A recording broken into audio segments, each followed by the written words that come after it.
Correction de l'exercice 5 du TD de chimie organique, identification par activité optique. Première question, quel est l'alcène optiquement actif de formule brute C6H12? C6H12 nous donne déjà un renseignement, ici, c'est que c'est la formule CnH2n d'un alcène. On a donc ici un nombre d'insaturation qui est égal à 1, c'est donc un monoalcène. La double liaison n'est pas source de chiralité. Or, pour qu'un alcène soit optiquement actif, il faut qu'il soit chiral, principe de Pasteur. La seule source de chiralité qu'on peut avoir est donc un carbone asymétrique. On va pouvoir commencer à dessiner notre alcène avec un carbone asymétrique.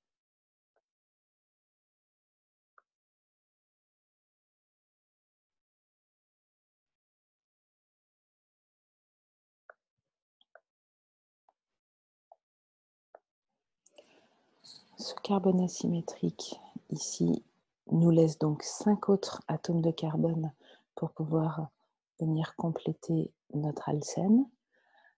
Et pour que le carbone soit asymétrique, il nous faut 4 groupements différents. La seule solution, c'est donc d'avoir un hydrogène, que je vais placer vers l'arrière ici, un groupement CH3, et les 2 autres groupements qui vont être ici complétés par 2 carbones. Et pour qu'ils soient différents, on va mettre une double liaison. Voici donc notre alcène avec son carbone asymétrique. Ici, nous savons donc que nous avons un alcène qui est chiral, et donc on peut supposer qu'il est optiquement actif, mais il faudrait le vérifier expérimentalement. Donc on ne peut répondre complètement avec certitude à la question posée. Voilà pour cette question. Deuxième question. Que donne son stéréoisomère R par hydratation? Donc je vais vérifier quelle est la stéréochimie du stéréoisomère que j'ai dessiné au-dessus. D'abord, il faut que je commence par classer les différents groupements par ordre de priorité. Donc, d'après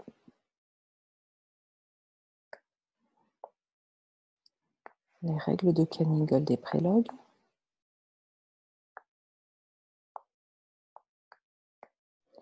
je vais avoir le groupement le moins prioritaire qui sera l'hydrogène, suivi ensuite par le méthyle, puis par le groupement éthyle, et pour terminer, par le groupement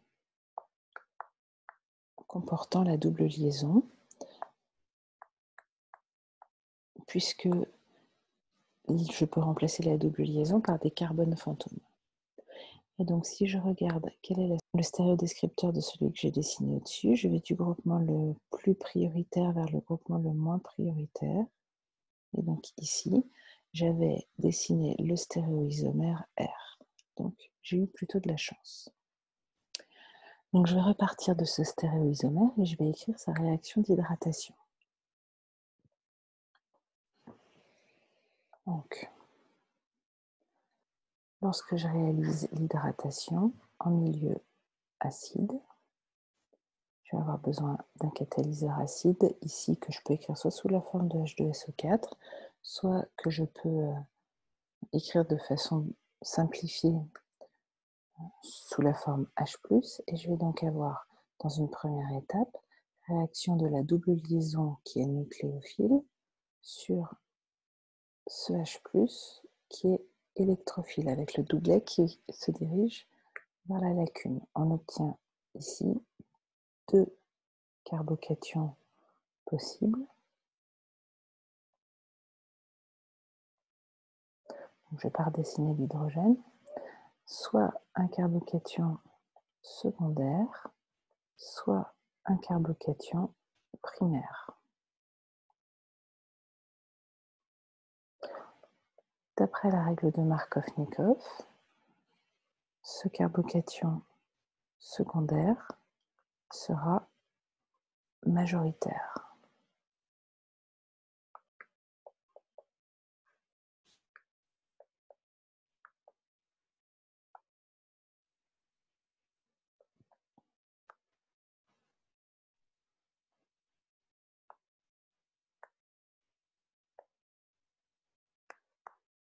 Donc ne pas oublier de bien citer la règle de Markovnikov. Et donc le deuxième étant minoritaire, on va le laisser de côté, ici, et on va continuer le mécanisme à partir du carbocation majoritaire, c'est-à-dire de ce carbocation secondaire ici. Donc je repars de ce carbocation, et ensuite, dans une deuxième étape, on va avoir addition de la molécule d'eau, qui est le nucléophile, qui va pouvoir venir ici donner son doublet et s'additionner sur la lacune, qui est électrophile. On obtient un deuxième intermédiaire réactionnel ici avec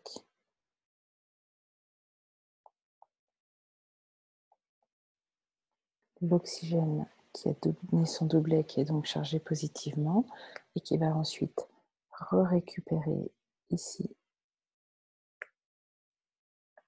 sa neutralité en libérant un H+, qui est notre catalyseur qui est régénéré,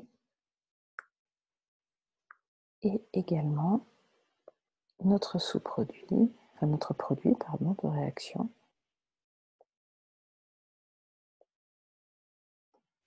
avec ici la fonction alcool qui s'est additionnée sur le carbone le plus substitué.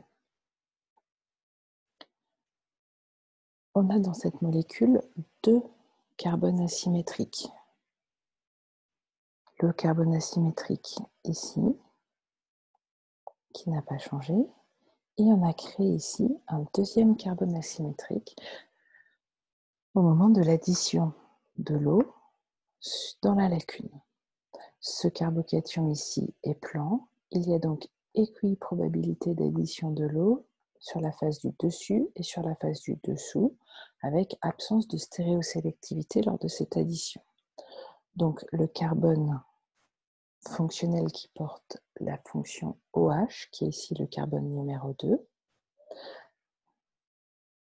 va être créé sans stéréosélectivité.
Si je numérote les atomes de carbone, ici, celui-ci sera l'atome de carbone 2, celui-ci sera l'atome de carbone 3. Je vais donc avoir sur ce carbone 2 50% de configuration R et 50% de configuration S. Je peux les reporter ici. Et donc, on obtient, je vais dessiner les deux produits obtenus, celui-ci, ainsi que celui-ci, 50% de chaque.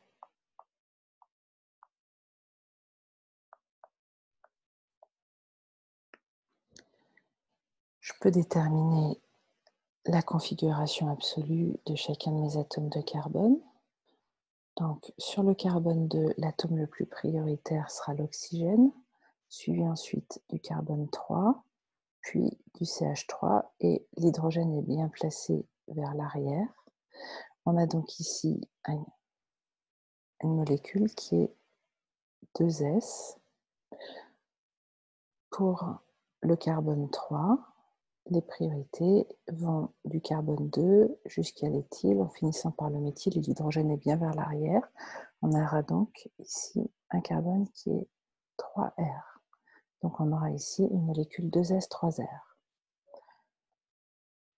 La deuxième molécule obtenue, on a échangé la configuration absolue du carbone 2, elle sera donc 2R, 3R, puisque le carbone 3 n'a absolument pas changé de configuration absolue. Donc on a un mélange ici, qui n'est certainement pas un mélange racémique, puisqu'on a ici des molécules qui ne sont pas des énantiomères, mais des diastéréoisomères.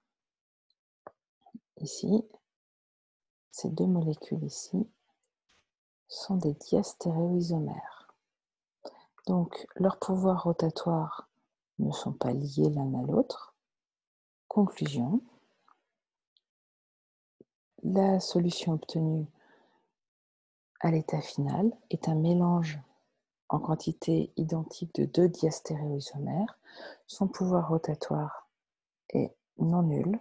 On aura une solution qui sera optiquement active.